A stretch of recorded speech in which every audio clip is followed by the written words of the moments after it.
Hello everyone, how are you all doing? My name is Esther of the Esther's Chronicles TV.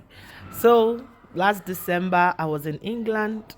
If you have been following my speech, you know that I was in England. I was there for Christmas and the New Year, and above all for my friend's 40th birthday party.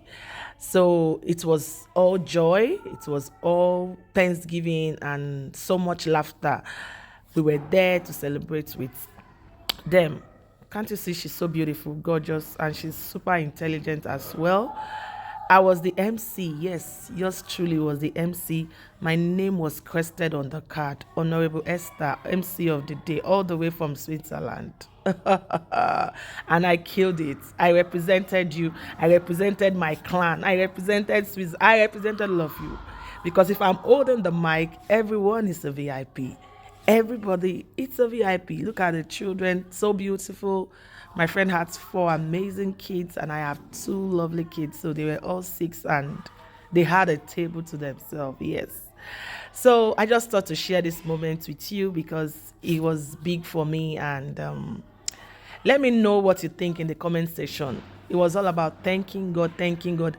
Like I danced like I've never danced for a very long time, because there was an MC in the there was a band in the building, and they did an amazing job. So I was just dancing. You are welcome. Let's watch this video together. Please like this video and make sure you subscribe to this channel if you are not following this channel. Yes, thank you.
important. So, the celebrant is in the building, and please, some people, they've not even stood up to dance with the celebrant. This is an opportunity to dance with the celebrant, to celebrate her, to honor her. Thank you for those that have done it before. If you have not, please kindly join the dance floor as she comes in. Thank you. Sam, help me.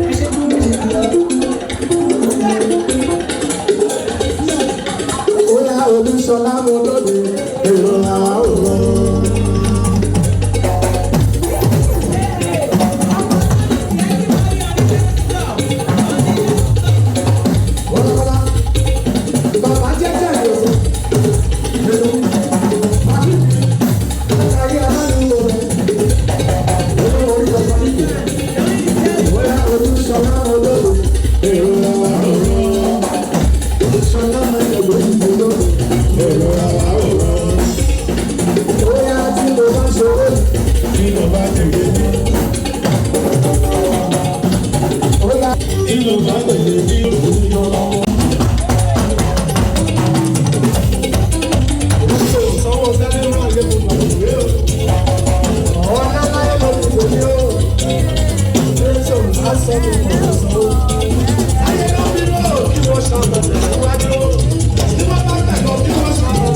Wah, wah, wah, wah, wah, wah, yeah. Yeah. Estas Chronicles TV. Look for we get up. Estas Chronicles TV. Look for we get up. We entertain and bring you laughter from the comfort of your home. Another day, another chapter of something to enjoy. Yes, we go motivate you. Oh yeah, oh yeah, oh yeah, oh yeah, oh yeah. Content will go benefit you. Oh yeah, oh yeah, oh yeah, oh yeah, oh yeah. Subscribe, make you elevate your mind, and make sure you like, go. Drop a comment and share with your friends and family. Yeah. Estas Chronicles TV. Look for we get up. Estas Chronicles TV. Look for we get up. We entertain and bring you laughter from the comfort of your home. Another day, another chapter of something to enjoy. Estas Chronicles TV. Look for we get up. Estas Chronicles TV. Look for we get up. We entertain and bring you laughter from the comfort of your home. Another day, another chapter of something to enjoy. Sure you go like 'em. Oh yeah, I go like 'em. Oh yeah. Sure you go comment. Oh yeah. My side comment. Oh yeah. Sure you go subscribe. Oh, and make sure you like. Oh, drop a comment and share with your friends and family. Estas Chronicles TV. Look for we get up. Estas Chronicles TV. Look for we get up. We entertain and bring you laughter from the comfort of your home. Another day, another chapter of something to enjoy. Estas Chronicles TV. Look for we get up. Estas Chronicles